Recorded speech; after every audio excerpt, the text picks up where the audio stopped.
Hello beautiful people, this is Akenna and welcome back to my YouTube channel.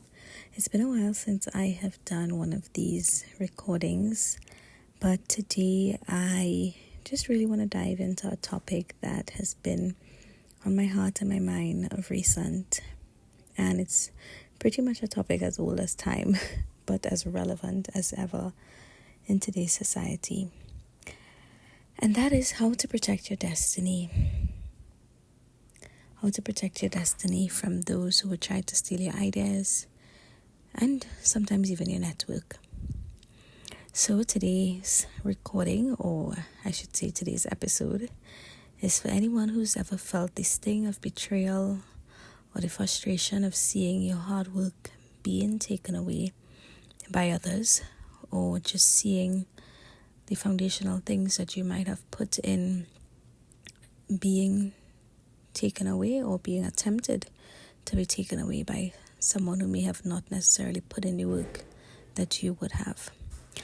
So today I'm gonna talk a little bit from a spiritual perspective, as well as talk about some actual examples of times when this would have happened in the world. So hopefully by the end of this you would leave feeling encouraged that it's not just you that would have experienced this.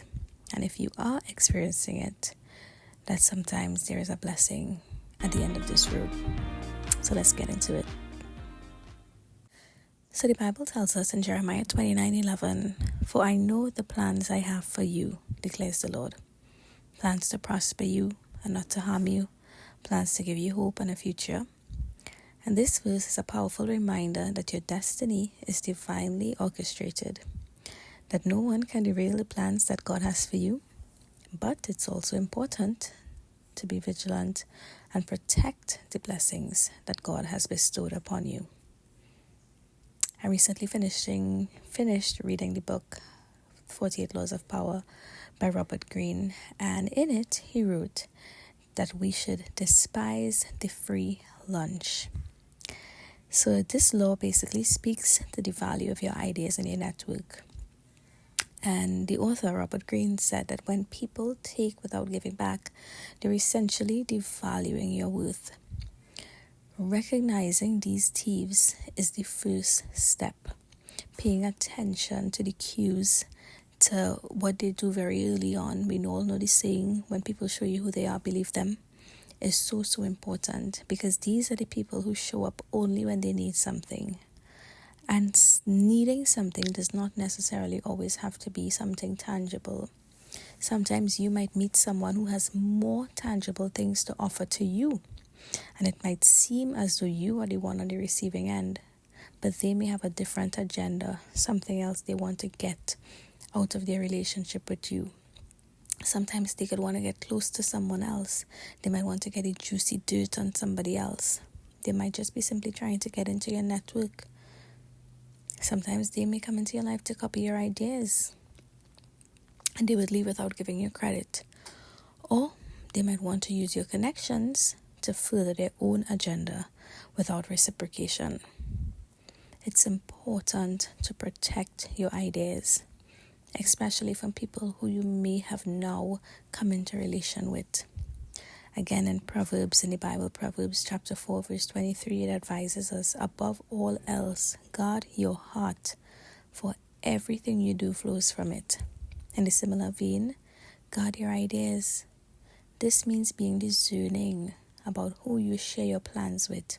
Not everyone in your circle is meant to know your vision. As Greene suggests in another law, conceal your intentions. That book, The 48 Laws of Power, I would recommend it to anyone who might be struggling in the area of finding ways to understand human behavior. At first, when I was reading it, I was thinking, okay, this book is for a villain, and I feel like I couldn't connect with it. But then I started to realize that it was also a guide for people like myself who might have genuine intentions, but always end up being the one taken advantage of. Sometimes for some of us, we grew up a little bit too sheltered, and we didn't realize that this world is filled with some pretty bad people. So it's important for us to conceal our intentions. By keeping our plans close to our heart, you protect them from those who might misuse or misappropriate them. There is nothing wrong with staying quiet about things that are happening in your life, good or bad, until the time is right for you to share it. Build a strong network. Your network is your net worth, and I'm sure you've heard that saying before. But it must be built on mutual respect and benefit. For me, I know a lot of people, but I don't have a lot of friends. Because of that, I have taken a lot of time to be intentional about who I allow into my life, who I allow into my personal space, and who I allow into my home. I remember my bonus dad telling me sometime, giving me the advice that some people are meant to stay at the road, some people are meant to come in your porch, and some people you invite inside. And unfortunately, when you are the type of person who are about network and connection, you might invite some people on the inside that were meant to be by the gate. But you live, you learn, because at the end of the day, we are supposed to be building healthy connections. Ecclesiastes chapter 4, verse 9 to 10 tells us, 2 are better than 1, because they have a good return for their labor. If either of them falls down, one can help the other up. It's important for us to seek out those who uplift us, who share in our vision, who share in the compassion that we might share, who might share in the empathy that we share, and who are willing to walk this journey with us. Isolation is really dangerous, but it's important for us to build fortresses to protect ourselves. I'm not telling you to isolate and to be on the offense with everyone that comes into your life, but use wisdom, pay attention to patterns and cues, and protect your ideas as you cultivate strong and supportive relationships. So let's pivot a little bit on how you can empower yourself if you found yourself falling into this pattern where you are probably not guarding your destiny the right way and maybe not protecting your network or your personal ideas or the things that should be important to you. How can you do it better while still forming healthy relationships and still loving others the way that you're supposed to love them? So as I said in the beginning, nobody can really steal what's divinely yours. What God has for you is for you. And like the song says, when Jesus says yes, nobody can say no. In Psalm 46 verse 5, it tells us, God is within her, she will not fail. God will help her at break of day. So this is your assurance that as long as you stay true to your purpose and aligned with God's will, you will be unstoppable. When you move with purpose and confidence, you will deter anyone and anything who may try to take advantage of you. Let your character speak for itself. Let what people say about you never be able to fade out the true you that really exists. Draw on your faith, protect your ideas, build a strong reciprocal network, and walk boldly in your purpose. At the end of the day, your ideas and your network are unique to you. People will always try to copy. There will be always things in life that people will try to mimic, but at the end of the day, what is yours is yours. In the corporate world, idea theft is alarmingly common. You would be surprised. A survey, I believe, was done by Office Team, and it found that about 44% of employees had their ideas stolen by their colleagues. And this could be incredibly disheartening, I know, and demoralizing.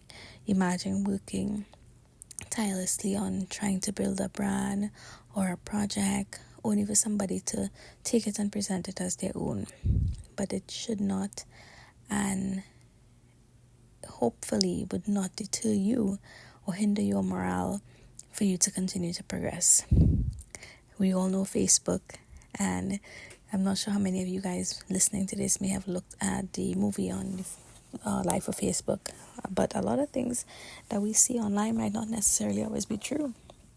It is alleged that Mark Zuckerberg, he was a Harvard student when he launched Facebook as we know it today, but it's alleged that he did so without the consent of his fellow students, who had initially approached him with the idea of starting this social networking site.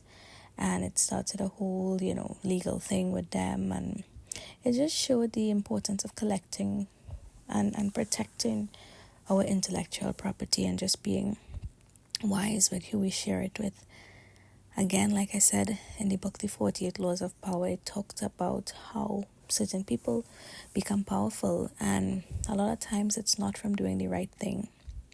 We might look at the world today and we would see that the people that get ahead are the people that are stealing and lying, or maybe they are doing horrible things or treating people poorly, but that is the design of the world, to win and to progress. It is not always good people that make it. So this quote that says nice people always win, or good always wins in the end, is not always true. The truth is, people that do bad things are sometimes the people that make it to the top. Unethical practices that people adopt, they would try to, to get you to do the work, and then they take the credit. And it might seem like a shortcut to success, but it ultimately would lead to a lack of trust and respect on their behalf. So it's crucial that you create a culture of recognition and respect, whether it's in the corporate world, whether it's in your community, in friendship, in ministry, or on any collaborative project. When you support and uplift people in a respectful way, we all rise together. People are part of your destiny. The truth is, we cannot do life alone. Unfortunately, we live in a world today where the world has made us feel as though we don't need people, we don't need relationships, but the reality is that we do. People are part of our destiny. It's important for us to treat people well, to guard our relationships with them fiercely, and to trust that your persistence and your faith in others and your faith in yourself will help your contributions to shine through. But it is more important, as always, for you to never betray yourself. Self-betrayal is one of the things that causes you to choose other people as yourself, that would cause you to not speak up if you see your ideas are being stolen, because you feel like you don't want to hurt the other person's feelings, but you are ultimately betraying yourselves. So, as I close, I want to encourage you to guard your ideas fiercely, guard your network fiercely, and continue to have faith that your contributions in life and the work that you've put in and your labor that you have put in would not be in vain. I really hope this recording has inspired you to stand strong against those who might try to steal your destiny, because they could only try. But at the end of the day, what is for you is already yours. You already have it. And ultimately, nobody can take from you what God has destined is yours. So until I come back on here again, stay empowered, stay inspired, and keep guarding your heart. God bless. Bye-bye.